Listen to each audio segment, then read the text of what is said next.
David Miller wasn't born rich. He built his empire from scratch: furniture, real estate, tech investments, you name it. He believed money could solve any problem. But money can't fix what you never see breaking. His wife, Rebecca, passed away 3 years ago in a car accident. David buried himself in work to survive the pain. He hired a nanny, a housekeeper, and a private tutor for Lily, telling himself she had everything she needed. But the truth was, she didn't have him.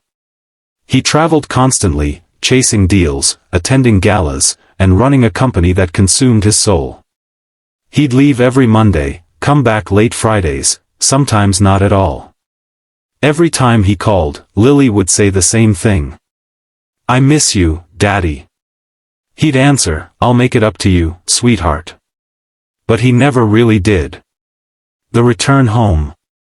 That afternoon, David came back from Los Angeles earlier than expected. He wanted to surprise Lily with gifts: an iPad, a bracelet, and a stuffed golden retriever. The house looked quiet. Too quiet. No nanny. No laughter. Just the low hum of the fridge. He called out, "Lily?" No answer. Then he heard soft chewing sounds near the kitchen. He turned the corner, and saw that. His little girl, sitting on the floor beside the dog, Rex, eating from the same bowl. His mind couldn't process it. The sight burned into his memory. Her tiny face, pale and frightened. He rushed forward, grabbed her shoulders gently. "Lily! What are you doing? Where's Mrs. Jones?" She looked down. "She left." "Left? What do you mean left?" "She said she was tired of you not paying her, so she took her things and went home last week." David blinked. "Not paying her? That's impossible. I sent her salary automatically." Lily interrupted. She said she didn't get it. She was angry. Then she just left, and didn't come back. David felt his stomach twist.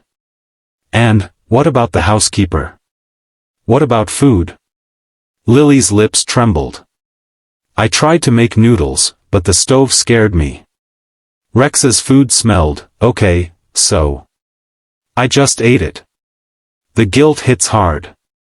In that instant, David's entire empire meant nothing. He knelt beside her, pulling her into his arms. "Oh my God, baby. I'm so sorry." Lily hugged him tightly, sobbing. "I thought you forgot about me." He looked around the massive kitchen, the marble counters, the gold fixtures, the imported coffee machine, and all he could see was emptiness. He had built a palace and abandoned the princess inside it. The investigation. David immediately checked his accounts, his emails, his company reports. Everything looked fine. But when he tried contacting the nanny, her number was disconnected. He called the housekeeper, same thing. He finally drove to the agency that managed his home staff. That's when he got his first shock. The manager told him, "Mr. Miller, we haven't received payment for your domestic contracts in 2 months. We emailed your assistant several times." "My assistant?" David frowned. "I didn't even know that." The manager showed him the emails, all marked as handled by your secretary, Ms. Lauren Blake. Lauren had been his executive assistant for years. Trusted. Efficient. Loyal, or so he thought. He called her immediately. Straight to voicemail. Something wasn't right. The betrayal. When he finally reached Lauren the next day, she was at her apartment, crying. "David, I didn't mean for things to go that far," she said. "What things?" he demanded. I used some of the funds you authorized. I thought I could replace them after my investment paid off. It didn't. Then I panicked." David felt the air leave his lungs. "You stole from me?" "I'm so sorry," she whispered. "I never thought you'd come home early. I didn't think Lily." Didn't think Lily what? That she'd starve? That my child would eat dog food because of you? Lauren broke down sobbing. David ended the call and smashed his phone against the wall. Money he could forgive. Betrayal he couldn't. But more than that, he couldn't forgive himself. The change. That night, he sat beside Lily's bed as she slept. Her little hand clutched his tie. Her breathing was soft. He whispered, "You'll never be alone again, baby. I promise." The next morning, David made pancakes himself for the first time in years. Burned half of them, but Lily giggled anyway. They had breakfast together. He drove her to school. He even waited outside till her class began. Every second he spent with her, he realized how much time he'd wasted chasing things that didn't matter. The mystery deepens. But the story wasn't over. A week later, David received an anonymous letter in his mailbox. No return address. Just 5 words written in black ink. "You deserved what happened." He frowned. Inside the envelope was a photograph, him shaking hands with a man at a construction site 2 years ago. The man in the photo was Mark Benson, a business rival whose company had gone bankrupt after David's firm bought out his contracts. Mark had a daughter too, around Lily's age. David suddenly remembered, Mark's wife had left him. A year later, Mark's company collapsed. He'd begged David for a loan, and David had refused.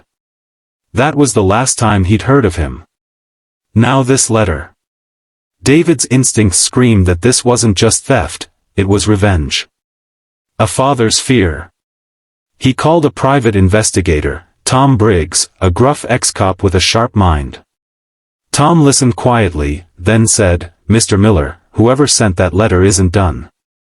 Whoever it is, they knew your routines, your finances, your assistant, your child's schedule." David's jaw tightened. "What are you saying?" "I'm saying someone's been watching you. 4 months." David looked through the glass windows of his mansion, suddenly aware of how exposed they were. He drew the curtains. That night, as he tucked Lily in, she whispered, "Daddy, I saw a man outside the gate last night." David froze. "What man?" "A man in a brown coat. He was looking at the house." "The night stalker." David checked the security footage. Sure enough, a blurry figure appeared near the gate 2 nights earlier. The man's face was turned away, but his posture, broad shoulders, familiar stance, sent a chill down David's spine. He couldn't sleep that night. Every creak of the house made him jump. Every shadow looked like the man in the brown coat. For the first time, the millionaire who feared nothing, felt helpless. A broken mirror. Days passed. Lily grew happier, eating real food, smiling again. But David's paranoia deepened. He started noticing small things. The garage door left half open. Footprints near the garden. His office drawers slightly moved. Tom Briggs' investigation revealed something worse. Lauren's stolen funds had been transferred to an offshore account, under Mark Benson's name. David's heart sank. Could it be him? Had Mark orchestrated all this, revenge, sabotage, and emotional torture? He didn't know. But he was determined to find out. The cliffhanger ending of Chapter 1. One stormy evening, David sat in his study, going through old files, when the lights flickered. The power went out. He heard footsteps. Then, a thud upstairs. "Lily," he called, rushing to her room. But the room was empty. The window was open, rain blowing in. And on the floor lay her favorite stuffed golden retriever, soaked in rainwater, it seems torn. A note pinned to it read, "Now you'll know what it feels like to lose everything." David's world shattered. He screamed her name into the storm. "Lily." Clapperboard, narrator voice softens. What happened to Lily? Who took her?